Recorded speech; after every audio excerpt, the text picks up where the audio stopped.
tampa de radiador, termostato, bidões de água. Cooling System, roda a vinheta.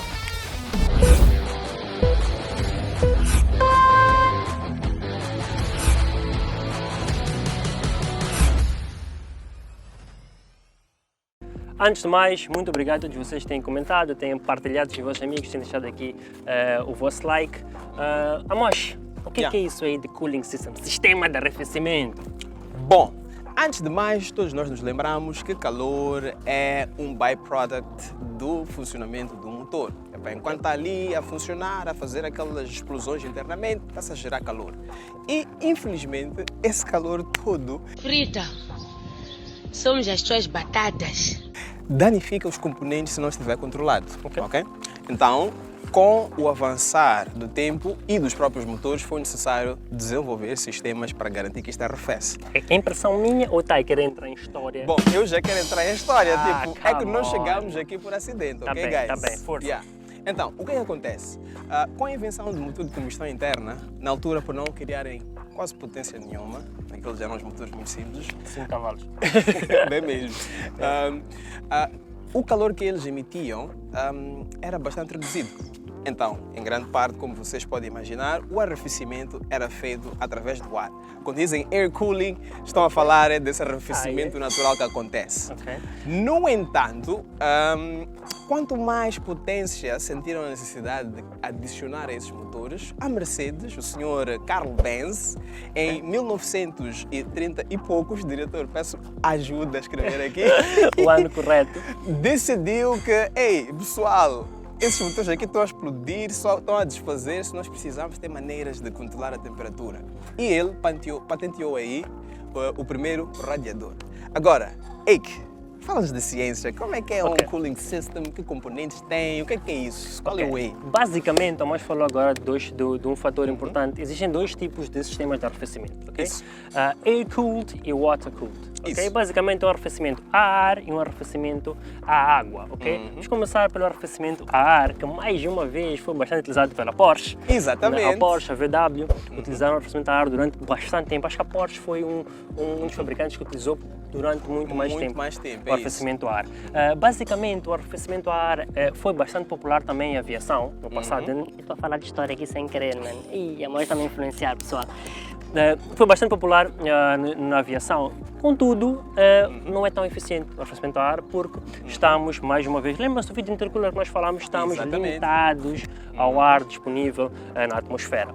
E como nós já sabemos ou imaginamos, teres um motor de avião arrefecido a ar, numa condição que tu não sabe se vai funcionar bem, ele parar lá em cima não é uma boa ideia, percebeu-se que, guys, o arrefecimento a ar não vai funcionar, ok?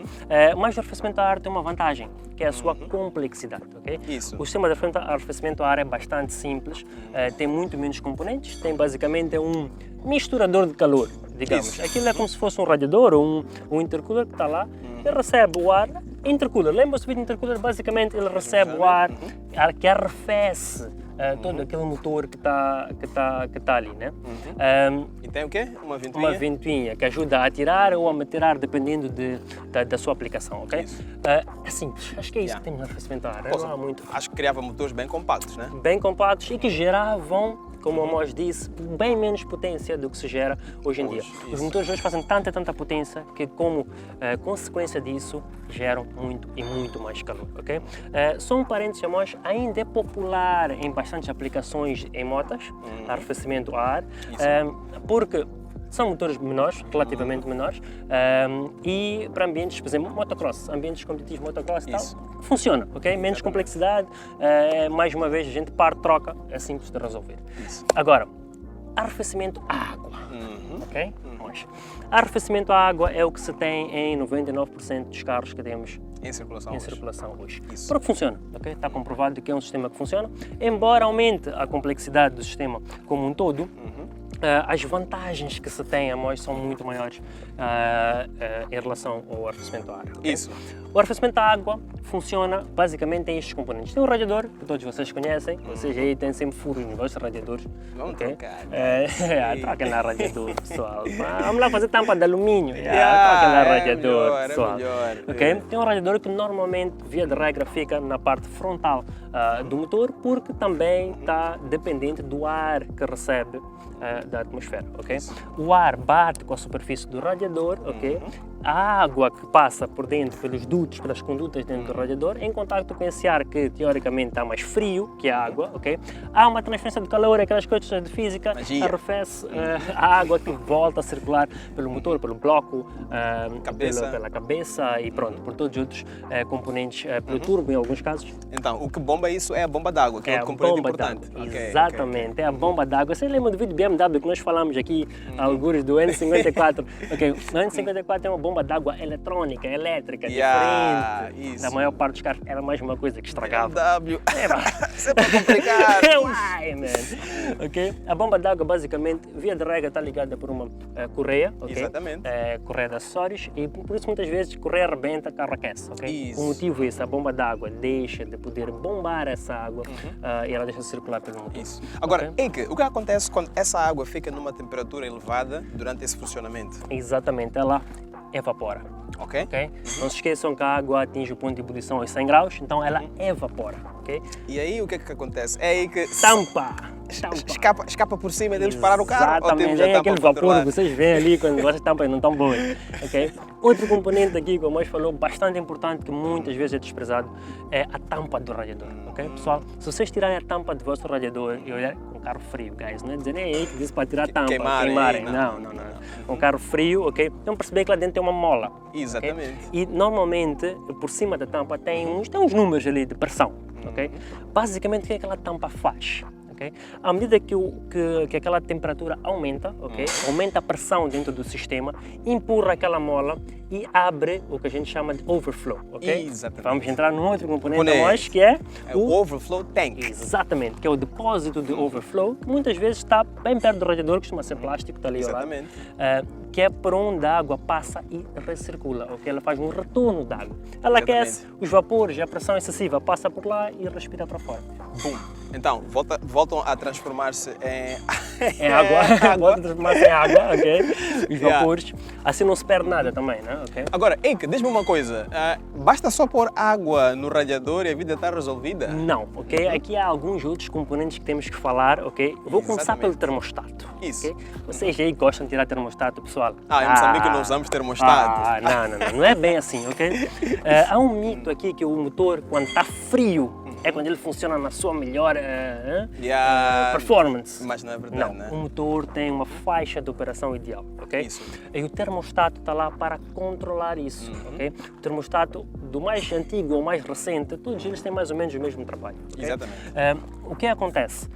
A gente liga o carro está frio, o motor está frio, o ar vai circulando entre o bloco, etc. E via de regra o termostato fecha, impede que a água volte a recircular por cima e pelo radiador. Então, okay? Durante este processo, não estamos a arrefecer, não estamos a permitir que o motor arrefeça. Exatamente, porque o que nós queremos é conseguir aumentar essa temperatura até a faixa de operação ideal e o termostato vai controlando essa abertura, arranca a ventoinha, fecha a ventoinha, desliga a ventoinha.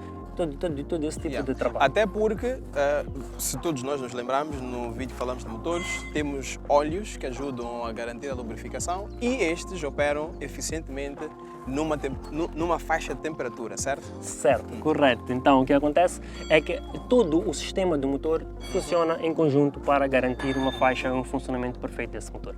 Agora nós vamos falar de um outro componente, nós vamos chamar de componente que muitas vezes é deixado de lado. Ignorado. Okay? Que é o antifreeze. Okay? O antifreeze. Pessoal, não é só pôr água no radiador. Today we're going to find out if Mountain Dew can be used as coolant. O que é o antifreeze? O antifreeze, como o nome sugere, significa anticongelante. Isso. Okay? Mas aqui em Moçambique não congela, não faz frio. Não faz frio. Só que o antifreeze, apesar de ter este nome, tem outras funções. Okay? Vamos lá falar um bocadinho do para que serve o antifreeze. Embora haja vários tipos, etc. Em relação a isso, consultem o manual de fabricante, o manual de utilizador dos vossos veículos. Exatamente. O antifreeze é maioritariamente para impedir que aquela água, ok, dentro do sistema de arrefecimento, dentro do radiador, congela. Imaginemos um cenário, um ambiente bastante frio, estamos lá nas Rússias. Isso. Aquilo congela. Acordamos de manhã cedo, queremos ligar. Bomba de água não funciona porque não há água para girar, aquilo tudo congelado. Estraga os componentes, muitas vezes até os lubrificantes congelam. E o antifreeze tem uma fórmula que impede que aquele líquido, ok, congele, ok? O ponto de congelamento daquela é muito, muito, muito baixo, ok? Mas também, Eike, acho que é a parte interessante para o nosso ambiente. O antifreeze tem outros componentes químicos que permitem que também o ponto de ebulição, quando misturado com a água... Que é onde transforma-se em vapor. Exatamente. Vocês casataram lá de física e química. Também passa a ser um ponto muito mais elevado do que aquela que seria a temperatura normal de 100 graus da água. Isso. Como nós falamos há bocado, a água em condições normais, 100 graus, ela entra em ebulição, ela evapora. O antifreeze aumenta esse ponto, puxa bastante esse ponto e impede que aquilo evapore e crie lá um estrago lá dentro. Exatamente. Também teríamos que trocar água a cada não sei quantos quilómetros. Aquele pessoal ali que está sempre com bidões na bagageira para trocar gás, resolvam os problemas de arrefecimento dos vossos motores, porque a maior parte dos motores que param é por sobreaquecimento. Okay? Isso. Mas o antifreeze tem outras propriedades a mais. Vocês sabiam, não sei se já repararam, para quem maioritariamente utiliza só água no radiador, sempre que abre a tampa aquilo está castanho. Essa água está suja. Não, pessoal, a água não está suja. O que acontece é que a água, em contato com os metais, a água fica lá parada, enferruja os componentes lá dentro. Começa a corrosão. Exatamente. Então, a corrosão é o que vocês veem ali castanho, aquela água não está suja. O que acontece é que ela está a enferrujar os componentes e à medida que vai circulando, entra em contato com a água e a água fica o que ela espera. Okay? E é por vezes aí que cria esse entupimento, né? As partículas metálicas que saem. Cria bastante estragos.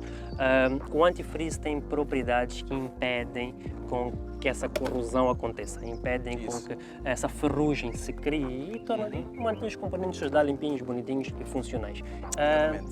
Mas também o cooling system antifreeze tem prazo, amor. Não? Pessoal, troquem de antifreeze. Antifreeze faz parte das revisões periódicas dos vossos motores.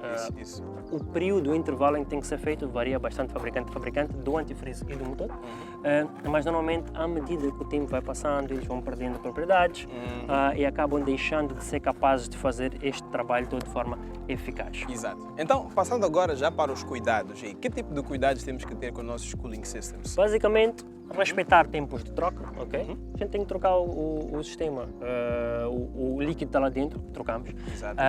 Verificar sempre os níveis da água, periodicamente ter esse cuidado, verificar se não estamos a ter fugas, olhar para o ponteiro de temperatura, normalmente se o motor começa a aquecer, já ali um indicador que se calhar o termostato não está bom, se calhar as ventinhas não estão a arrancar. Basicamente o cooling system é um dos sistemas mais importantes para garantir uma longa vida do nosso motor. Exatamente. Mas escapou-me alguma coisa em termos de cuidados? Não, acho que não.